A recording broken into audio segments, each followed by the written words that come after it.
Hey, what's up? This is Ricardo, and in this video I'll show you how to remove the keyboard bezel on a Dell Latitude 5490. If you're looking for parts for this laptop, go to our website and use this coupon for a 5% off discount.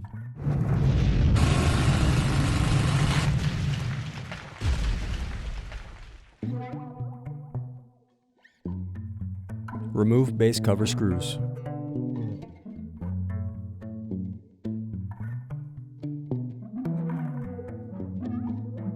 Then use fingers to pry apart and remove base cover. Now unscrew and disconnect battery.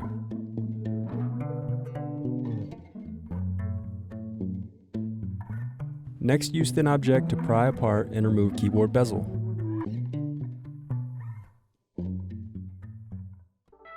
Thanks for watching. Don't forget to like and subscribe if you enjoyed this video. And if you need more, check out this playlist to watch other tutorials for your laptop.